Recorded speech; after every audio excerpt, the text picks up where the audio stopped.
Yo, what's up, everybody? My name's Yoshino, and welcome back to week 8 of the Anime Battle Royale. How you lovely folks doing? Anyways, moving on. Last week, I had the really sad epiphany that Pet was going nowhere, and apparently that was the series is its entirety. Those 12 episodes is going to be the entirety of the series, so I feel like a lot's going to be left out, and I feel that it just wasn't doing a good job as an adaptation, so it had to be dropped. The question is, what is it going to be this time? Last time we were talking about whether it'd be either Inspector or Somali. Let's see if any of them pick up and go anywhere this time. Let's get started, shall we?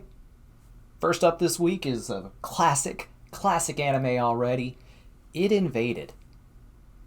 And I will say, this one was a good episode, a good changing point, but not the best episode of the series so far. And what I mean by that is that it took a dynamic that we didn't think was going to be a thing, where you put multiple people in the same consciousness, and the whole point of it is to figure out why the director dude is possibly the John Walker serial killer. I have no idea what he's supposed to be, this John Walker character. He's just the what's the word I'm looking for?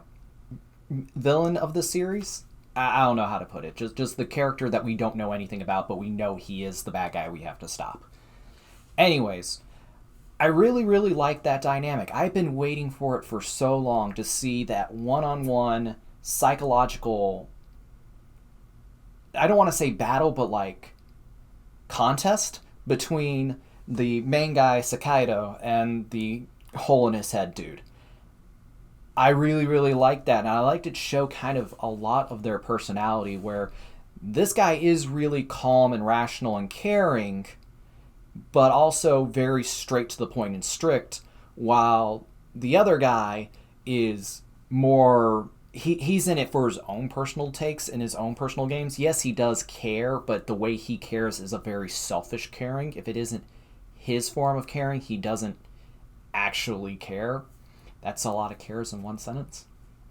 Regardless, it's really cool and really interesting, but it just didn't feel like it was going anywhere. And I get it, it was a slow burn of an episode, but in a series that has a lot of like slow, meticulous things building and building to further, faster, more intense moments, this one just kind of felt underwhelming. And I feel like there are strange limits to their technology that, oh, we understand how all this kind of stuff works, and yes, the guy who created it is gone, so we really don't understand how it works. But it just seems like, well, if he's gone, then people should be able to at least relay his notes and understand it better, but I don't know. I'm just going off on a tangent. In summation, this episode is good. I just kind of wish it didn't have that whole deeper levels of psychology going on with it. With, they find the cockpit in the desert. She's already stuck in one. The only way to get her out is to literally put someone in there and then force her out, but you can't put yourself in your own subconscious. It doesn't work that way. So the guy who can do it isn't getting there and is taking too much of a toll on him. They're now doing the exact same thing again in another guy's subconscious, where luckily there's two of them already there, so if they need to, they can force eject both of them out. But it's long, it's complicated, it hurts. And I just want to say one thing. This is just my thought on it. The whole thing with the watch thief thing that was brought up, if it is a metaphor for something, I think it's supposed to be a metaphor for stealing their time. In like the most literal sense, because the time isn't moving anymore. Everything is stopped dead. The wind, they keep talking about how the wind is moving, but it never shows the wind moving anything. Like, not even the sand, not even their hair, not even their clothes. It's all really static, which would make sense in a subconscious world. Yeah, the wind is moving. We hear it, but we don't really feel it. So I think the whole idea of the watches being gone is that he stole their time. I think that's what the concept or the metaphor is supposed to be, but there's really no way of telling at this moment. So, getting to a final conclusion, because I think I've said in summation like 3 times now. This show is good. It does a really, really good job of bringing people into the world of this story. I just kind of wish that, like, it was a little bit more like the first couple episodes where you can see the clues coming and you're like, okay, now how do these things all line up? It's a little bit ambivalent, I guess would be the right word, maybe, for how the clues are just kind of hand tossed in there. Like, oh yeah, did you not notice this thing? We mentioned it for like half a second, but it was hidden amongst other actual clues. Yeah, that's usually really good. This time it just didn't feel rewarding. And that's the big problem. Right now, these clues do not feel rewarding. Still a good show, just at this moment, I feel like this is the low point. We're more than halfway done with this series. We're more than halfway done with most of the shows right now that we're watching, so if it's hitting a snag or a low point, it's frustrating, but I know it could get better. It's just which shows are worth putting in the effort to get to that end. It Invaded is not one of them, but maybe one of the next shows are. Like, I don't know. Hanako-kun this week made me feel really warm inside, because I felt like there is definitely more to these characters than the show is letting on, that they do have their own lives and everything outside of the story and everything, and that their characters aren't completely just one note. I like a lot about that. Like I said last time, that Hanako-kun felt like the main characters were starting to go to being the side characters. This episode made them the forefront, and it was really interesting. They weren't just having the plot move around them, they were pushing the plot forward. It wasn't forced upon them. They did it themselves, and I kind of liked that this episode. And I wish I had said it earlier, because I meant to say it previously, but I never did. But my original guess was that the person that he killed was himself. And with this whole revelation that there is another Spectre, a mirror image of him, there are 2 options as to who that character is. They both say that that's the person who Hanako killed. Or Amane, I think they said was his name, Amane. I say that it is either one that is his actual twin brother, like they kind of alluded to, calling him brother, all this kind of stuff. That is a twin of him. Different character, all that kind of fun stuff. My second guess is that it's still him, but it's a part of him that he killed off by committing suicide. Everyone, I saw some people online very early into the story when he first did that they speculated that he had either killed a spirit or that he killed another student to become Hanako-kun. A whole bunch of other weird speculations, but I had always thought from the start that the person he killed was himself, because it does have that very somber, very tragic hero character that they build him up to be. I think that works. If it is his brother, his twin brother, I think it also works, but it's not as well done. And I like how there are factions in this story too. I do like that, how there are different cult movements going on, and I don't understand the green-haired girl, what her motive is or anything. I understand the other characters' motives for the most part, but hers and the guy who's following him, her, it, whatever, their motives seem very unclear, and seems like this is the start of a bigger story that won't end in like the next 3 to 4 episodes, or however many left I have. We're moving on to arc number 2 for this story, I guess. And this seems like it's going to be a longer arc, and maybe, if we're lucky, if it does end on a cliffhanger or on a note saying, like, this is the end of this battle, but we haven't won the war yet, that we do get that continuation, because I absolutely love Hanako-kun. That is my review at the end.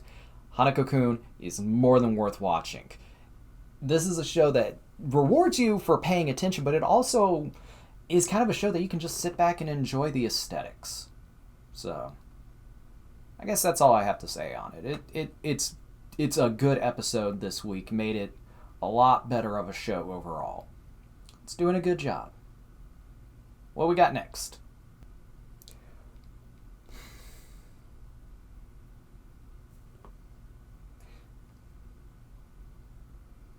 What the fuck? I enjoy the goofy, almost campiness of it, but each episode takes place in like a different new environment inside either the sorcerer's world or the hole or whatever. Just what the fuck is going on with this show?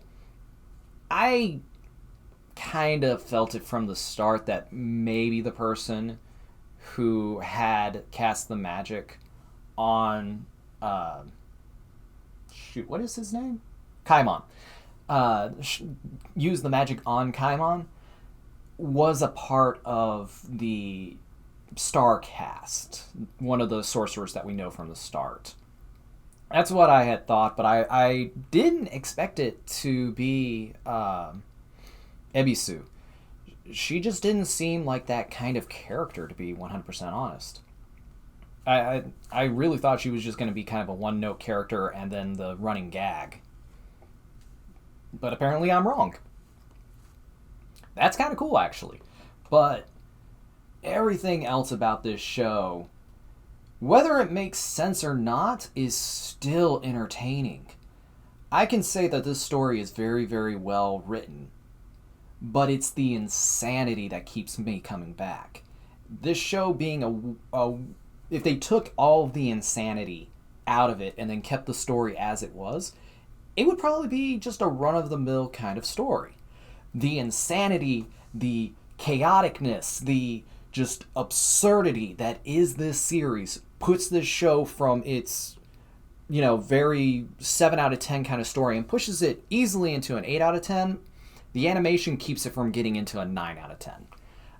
That's how I feel. And it's not that the animation is bad. Again, I love studios that are able to do that, where they bring in a new form of animation and make it that focus.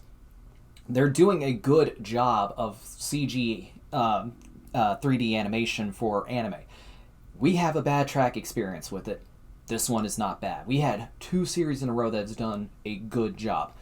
Beastars did a much better job than this series is doing, but this series is at least holding its ground. Again, my only problem is how stiff the characters are when they're slow, when they're just kind of walking. Or at least the human ones. When Johnson is just kind of walking around and is just being his goofy, bumbling self. Yeah, that's hilarious. It feels natural. But when you got like the doctor walking alongside him, it just looks rough, to be honest. That is it. Those are my only complaints, is that it looks rough when slow motion is happening. How hyper and active this series is, the rest of that is amazing. So to say that this is a bad series, I am not. This is another great episode from this series. And each episode pulls in, here's one goofy story, here's one plot-driven story. And I like that it's never, it is that, but you don't know which one is going to be which until the episode happens. So I just like this show. I like it. I wish I was smart enough to be able to handle this show, to be 100% honest. Glowing review. Again, 8 out of 10. Let's move on. I don't know what happened, but this show still keeps me laughing. I will admit that. This is one of the few shows where I actually laugh out loud every single episode. But I just didn't get into this episode as much. The first half was okay. I kind of enjoyed the whole party aspect of it, and we knew they were going to get drunk at some point, and the way they did was, goofy and funny in and of itself. But the second half, I just couldn't get into because that didn't seem like the characters. Yeah, what they did was funny. I laughed at that was actually the part that I laughed at. A lot of the jokes from that part of the story were funnier, but they just felt so out of place that maybe I was confused laughing? I don't know. The fairy tales were cute. They were, for this story, well written. I enjoyed it. But I didn't like it for this series. So, this series has done a really, really good job, and this is the first time it stumbled, and it was for half an episode. That's not saying that the whole episode was bad, because, again, the first half of it was okay. But again, the first half of it was okay. I want to see more of that first half kind of storytelling, more so than the second half, but I'm not going to say I didn't enjoy the second half with the literal storytelling. I just felt it was out of place for this series. It was just kind of hard for me to get through as a reviewer. As someone enjoying this series, this is not a bad episode. This is not a bad series. None of the series at this point are bad. This one episode just made it hard for me to get through. And that might affect it this week. We're just going to have to see how the other shows do, because now we're down to our bottom two shows from last week. Starting off first, we have Somali. And I just want to say that I still love this show. And I'm probably going to watch it on the side no matter what happens, because it is a very heartwarming show. But I just kind of feel like, I don't know, the hype that I had reading this episode's chapters when I was reading the manga, and again, this was like 4 to 5 years ago when I was reading it, it didn't feel that same level of hype that I had, because I thought that the witches arc is a really good arc. What happens in the next episode that I know is coming up, because again, I've read the manga, is really, really interesting and really, really cool. But I'm not feeling it. I don't know what it is. Maybe it's because I got too many good action shows going on, and maybe it's the fact that this isn't a good adaptation. Maybe. I don't know. Just something feels more and more missing with each passing episode. And that kind of hurts me on the inside. Because I love this show. I love this franchise, this series. But this episode was really hard for me to get through. It was really hard for me to accept what was going on in this show. I hate myself for saying that, because, again, this is one of my favorite parts of the story. Especially what happens in the next episode. But the build-up to it, I don't remember being this kind of meh. The only really cool thing is the plot-driven part where Golem defends himself, or defends Somali, and ends up breaking his arm, basically, and the book is still gone anyways. Yeah, I know that's a plot-driven point to get to the next episode. But for right now, that was the only impactful thing from the entire episode. I didn't get anything else other than a bunch of cute girls. The witches in this series they are good. But I just kind of felt out of it. I really did, and I don't like that. But with all that heartbreak out of the way, we got one last show. I think I finally get it with this show. I went back and watched someone else's review. I can't remember who off the top of my head. But they mentioned the fact that this is originally a light novel, and it was like a one-shot light novel, if I remember correctly. And then they turned it into a ongoing manga series. And now it's an anime. And that explains so much as to why this series is how to put it? It comes across as a talking series because most of the dialogue that was in the original light novel is just them sitting around talking. The thought-provoking parts of the story is in the dialogue, which is really kind of unfortunate because in a animated visual medium, that is boring. So it makes sense now. That doesn't mean it's a good thing, it just means that now I get it. It is a book that has now been animated, and it's a talking one. It is good on the psychological values. What it says and what it means for the world of its story works. It's very good, and I have no problems with that. The problems that I have is that it's a visual medium, and you're talking the entire time. The concept of show, don't tell is lost on this series by its original concept. Which is really unfortunate because I think they could have done a lot of really, really cool things. Again, a better version of this would have been Gegege no Kitaro. But this is not that. This is Inspector. And again, Inspector is not bad. This would be a cool Saturday morning cartoon. I'm going to say cartoon, yeah. Gonna get in trouble for that. It's a good Saturday morning anime from when I was growing up. I would put it there kind of like Shaman King kind of stuff. Now, Shaman King had more action and adventure in it. It was a much better shonen anime. But this is kind of a nice, campy one. Yeah, it's trying to be adult and edgy with a lot of its stuff, but it still feels like it's more for kids. Hanako-kun seems like it's directed at an older audience than this series, and this series is supposed to be the dark and edgy one. In the end, I just feel like this series was not something that needed to be animated. I'm happy it is, because I get to look at cute girls on screen. It's nice. But as a reviewer, and as someone who has to kill off a show once a week, it's tough to keep this one on there. But with that at the end, it's time for me to round up this week.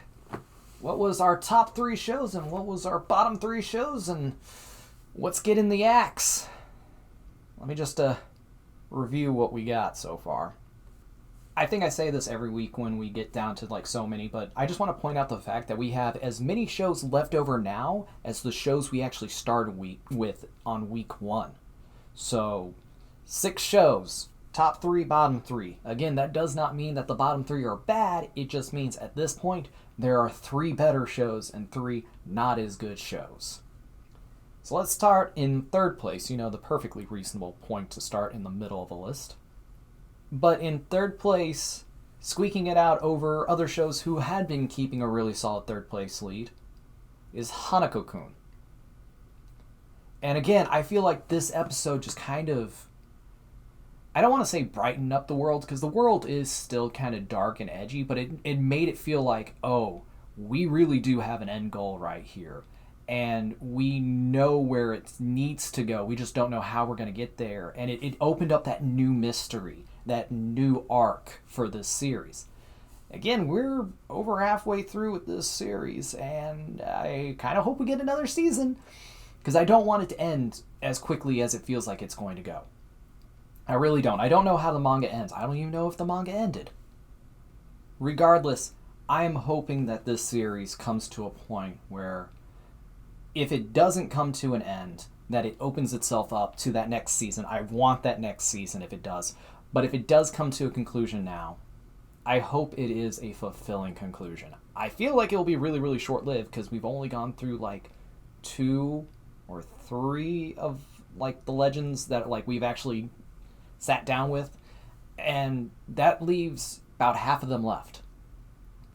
In the end, this episode just clicked with me. It's the first time since like episode 2 or 3 that I was pumped for this episode and wanted more of it. Which is a good thing. When you start hitting this low point, you need to bounce back and bounce back hard, and it's doing it. So, easily earning that 3rd place slot. Moving on to 2nd place, we have our one true favorite, Dorohedoro. I just love the absurdity of this. This series is so absurd that I just can't help but smiling at it. Because it is so out there and goofy. It just makes me smile. And all the different like story elements that they throw into it. This is a genius series. I always think Kekai Sensen is a brilliant series. I think Dorohedoro might just actually beat it out. And I feel as though it's just because of it took an absurd concept and then wrote a story about it and then took the absurdity and smashed it over its head repeatedly until it fit. That's my definition of it. I think it's awesome. I just love this series. Short review, it's a worthwhile series. With that, we got our top one. I don't know if there's going to be anything to move it out of its place for me. I don't think there will be. I've had seasons before where I've kind of done this with friends, and we always talk about, like, what's that one show that stood out this week? And it always kind of changes. Like, top 3 is always the same, but what's that top show changes? It Invaded is that top show. It always is. I don't know. It's probably more to do with me than anything that this seems like a show that is tailor-made for me. I don't know if you've ever had that clarity, that moment where you sit there and go, this person wrote a story for one person in mind, and that person was me. I feel like It Invaded is that series. And I don't know what that says about me as a person. Probably nothing good, but the fact that I am enjoying this so much, I can't put it into words. I love this series. The characters, the world, I'm going to say magic, but the science, the magic science that it has is all really good and really, really well fleshed out for this series. It's everything I want in a animated series, and it's everything I want in a show, in a story. It's good. I am so looking forward to where this ends, because I feel like it's going to do a Psycho-Pass where, yeah, the first season is an end, but there is more to the story, and then they fuck it up in the second season. I don't know. We'll see. But for right now, I can almost guarantee you that this is probably a weird season for me to start on doing this.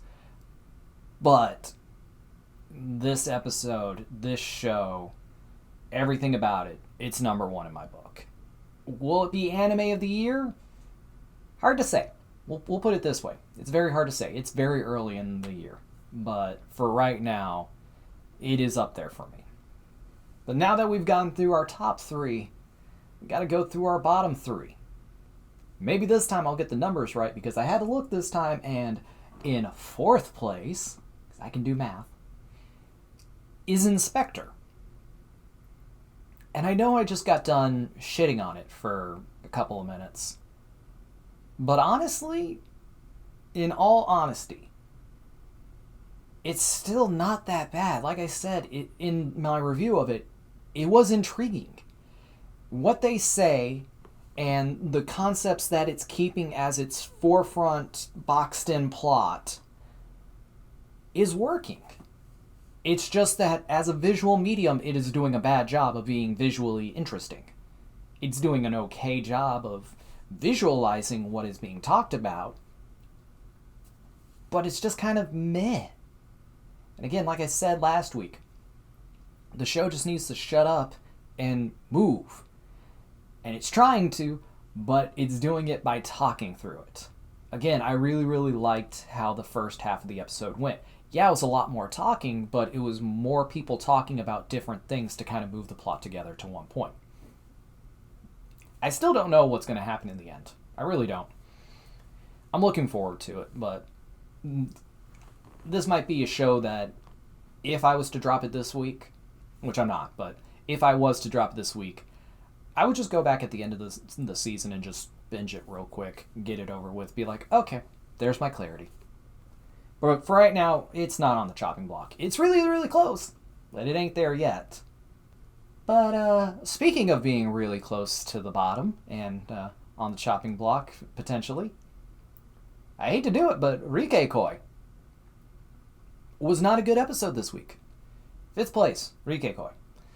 And that is because of that second half of the episode. It just felt so out of left field. Not so much that it was bad. Not so much that I didn't believe the characters would do something like that.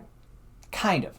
I don't believe that the main guy and girl would look at fairy tales as their inspiration of choice for scientifically figuring out what love is. That's the part that I really, really doubt. But it just felt like, oh, and it literally just drops you in. This is a fairy tale. This is Cinderella. This is Kaguya's Hime. I was going to say Kaguya-sama. Wrong series. But the fact that they just drop in these characters into these stories, it works. I'm not saying it doesn't work. I've seen other series do that too, where they're just like, here's a random episode where we retell the story of this fairy tale using these characters. Does it build anything? No. And this episode really, really didn't build anything. And I feel like that's why I didn't like it that much. Like, this is the weakest episode out of this whole series that was in my top 3 from its inception. I'm sorry, I just can't do that. But this is the first time it's done that. So if I had another episode that was kind of like, this is kind of hard for me to deal with, I might have dropped it. Because we're judging it week by week, really. But I'm being honest, as a series, I can't drop it. Not right now. Not for that. That was a pretty egregious error, but it wasn't enough to kill it for me. And I guess I'm putting a little bit of stocked-in faith for it, but not dropping it. But what we are dropping this week is in dead last place. If you can do the math, there was only 6 shows we talked about, so in 6th place is Somali. And I thoroughly enjoy Somali. And I still think that this is a show that should be consumed once a week. It just has that right amount of punch to it to make me want to stick with it. But as a series that has to be, for my anime battle royale, I have to drop off 1 show a week. And this week, this was the weakest episode, barring Rikekoi. But this was the weakest episode this week. And we've had a couple of weak episodes previously. So, I'm going to say this. I'm going to watch it, but I'm not going to be reviewing it for this series. In the end, I can't do it. But, Somali, it's time to say goodbye to Otosan. お父さんが直すお父さんが直すお父さんなんだ静かに動くな I have no idea how I'm going to edit a death scene for that. But with that being said, we've come to the end of week 8 of our anime battle royale, and this week was a doozy. We had some really high highs, and some really sad lows. And I don't mean in the emotional way, but in the, wow, this series isn't doing so good. I'm kind of upset. Sad. But that just leaves us to ask, is Spectre ever going to get to the fucking point? In the meantime, tell me all about what you think. Did you agree with my assessments? Do you think this is a bad idea? Remember to like, comment down below, subscribe. That would be real nice. But in the end, just remember to do all the fun stuff and follow me on Twitch. I sometimes stream there, sometimes. Follow me on Twitter. I have yet to post anything, but I am on there. As soon as I have something to say, I will say it. That's not in this video. But in the meantime, my name's Yoshino. Thank you all for coming out for this, and I'll see you all next time. See ya!